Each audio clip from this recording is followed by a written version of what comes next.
Hai, apa kabar semuanya? Semoga kabar Anda baik-baik saja. Terima kasih karena sudah memberikan support dan juga kesetiaan Anda untuk membangun channel Codot Film. Yuk kita lanjutkan alur ceritanya, sambil siapin kopi dan cemilan, setting suara volume full.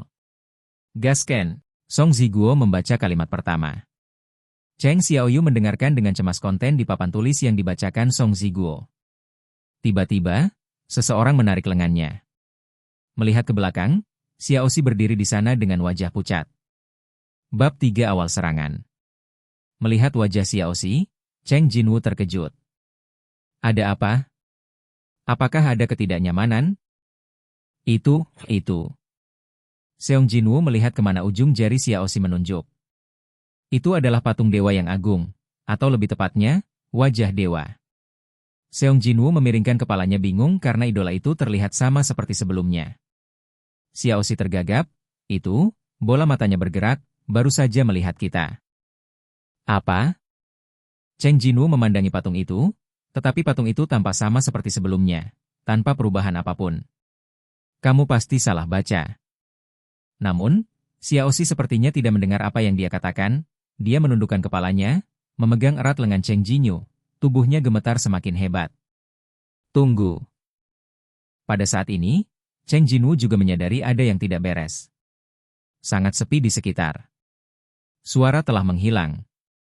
Suara nyala api yang membakar obor berangsur-angsur menghilang. Pertama, namun, suara Song Ziguo masih terdengar jelas. Sembahlah Tuhan. Kedua, puji Tuhan. Ketiga, buktikan imanmu. Mereka yang melanggar hukum ini tidak akan pernah bisa meninggalkan tempat ini hidup-hidup. Pada saat ini, bang! Ledakan yang tiba-tiba membangunkan semua orang yang hadir seperti mimpi. Bagaimana situasinya? Suara apa itu? Cheng Jinwu adalah orang pertama yang menyadari perubahan abnormal di sekitarnya. Perasaannya sudah bekerja dengan kecepatan tinggi, dan dia bisa mengetahui dari mana suara keras itu berasal dalam sekejap. Pintunya tertutup. Begitu Cheng Jinwu berteriak, semua orang melihat ke pintu masuk. Pintu batu yang terbuka telah tertutup rapat. Sialan. Aku tidak tahan. Pemburu pertama yang menolak untuk terus menjelajahi ruang bawah tanah berteriak dan mengutuk dengan keras dan melangkah menuju gerbang batu. Aku ingin pulang. Bos pamungkas apa? Harta karun apa? Cari sendiri. Pemburu memelototi Song Ziguo seolah memprotes, lalu berbalik dan meraih pengetuk pintu dengan marah. Pada saat itu, Song Ziguo melebarkan matanya. Tidak mau? Desir. Kepala pemburu tiba-tiba menghilang dari leher. Tubuh tanpa kepala jatuh ke belakang ke tanah karena kehilangan pusat gravitasi. Bum-bum. Ah! Para pemburu mulai berteriak. Patung batu yang menghancurkan kepala manusia dengan palu baja kembali ke posisi semula di dekat pintu seolah-olah tidak terjadi apa-apa. Dan darah yang terciprat ke tubuhnya diam-diam menceritakan apa yang baru saja terjadi. Itu bergerak. Bagaimana situasinya? Bisakah setiap patung batu di sini bergerak? Apakah kita melawan mereka? Aku bahkan tidak melihat bagaimana dia mengayunkan palu baja. Tapi Cheng Jinwu tahu betul bahwa masalah mereka mungkin baru saja dimulai. Dia tiba-tiba teringat apa yang dikatakan Xiaoxi barusan. Itu, bola matanya bergerak, baru saja melihat kita. Jika apa yang dikatakan Xiaoxi benar.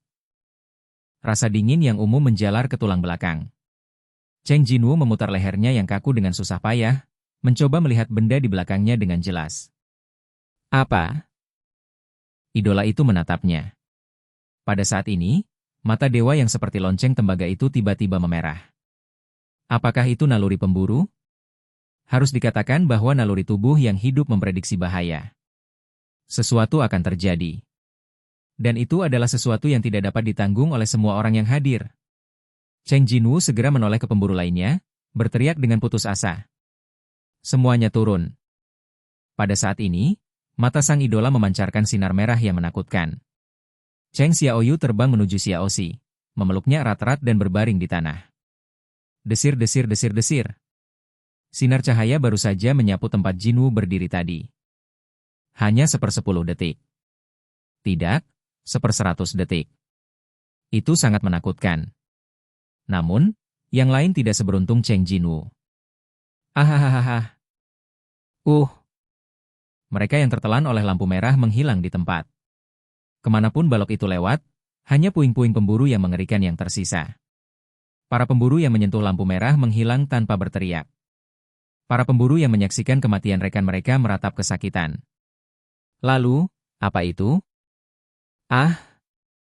Kenapa ini terjadi? Pemburu merasakan ketakutan yang belum pernah terjadi sebelumnya. Dari 16 pemburu, hanya 11 yang selamat. Tidak ada yang tidak mengalami serangan yang begitu kuat. Berkat suara Xiao Cheng, aku menghindari sinar itu. Jika bukan karena Xiao Cheng, kita mungkin sudah. Para pemburu memandang Cheng Jinwoo dan menelan dengan gugup. Seong Jinwoo adalah penyelamat mereka. Tanpa peringatannya, konsekuensinya akan menjadi bencana. Cheng Jinwoo berbaring di tanah dan menatap patung itu. Mata sang idola masih merah darah, tapi tidak ada tanda-tanda akan menyerang lagi. Apakah serangannya selesai? Cheng Jinwoo menatap Xiaoxi. Dia ketakutan dan gemetar di pelukannya. Inilah alasan mengapa dia, sebagai penyembuh tingkat B, tidak memasuki guild besar, dan hanya dapat berpartisipasi dalam pertempuran kelompok sederhana seperti itu. Napas Xiaoxi menjadi semakin cepat. Cheng Jinwoo berpikir dalam hati, kita tidak bisa membiarkannya terus seperti ini lagi. Seong Jinwoo mencoba meluruskan tubuhnya sambil memikirkan apa yang bisa dia lakukan. Tapi seseorang menekan bahunya dengan keras. Jangan berdiri. Itu Song Ziguo. Cheng Jinwoo merasa bingung, tetapi tetap melakukan apa yang dia katakan. Song Ziguo berkata dengan lantang kepada para pemburu lainnya. Semuanya jangan bergerak. Tetaplah di tempatmu. Song Ziguo melihat sekeliling, lalu menatap Cheng Xiaoyu lagi. Hanya mereka yang bergerak yang diserang, sedangkan mereka yang mendengarkan kata-katamu dan jatuh semuanya selamat. Itu dia. Song Ziguo bingung. Apakah kamu tidak memberitahu kami ketika kamu menemukan sesuatu? Tidak, aku hanya merasa bahaya mendekat. Mata Song Ziguo tiba-tiba memancarkan cahaya aneh. Tampaknya intuisinya cukup akurat. Saya mendengar bahwa dia tampaknya adalah pemburu erang, kan? Jika nilai kemampuannya lebih tinggi. Tepat ketika Song Ziguo memandang Cheng Jinwoo dengan ekspresi sedikit menyesal, Cheng Jinwoo akhirnya punya waktu untuk memeriksa situasi pemburu veteran ini. Tepat ketika tatapannya menyentuh bahu kiri Song Ziguo, mata Cheng Jinwoo membelalak. Paman Ziguo, kamu lenganmu? Tidak apa-apa, aku bisa bertahan. Tapi ini... Cheng Jinwoo menelan ludahnya. Song Ziguo menekan bahu Cheng Jinwoo dengan tangan kanannya, dan seluruh bahu kirinya dipotong sebahu. Song Ziguo melihat ke bawah pada situasi Xiaoxi, lalu melepas kaosnya, seolah-olah dia tidak bisa merasakan rasa sakit yang tajam dari bahu kirinya.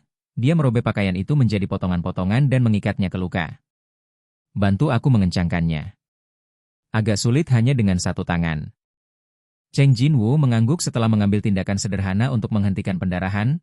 Song Ziguo hanya menghela nafas panjang. Desahan itu berisi perubahan tak berujung sebagai seorang pemburu. Oke guys, jangan lupa like, comment, share, and subscribe di channel Chodot Film. See you next video. Piece out and bye-bye.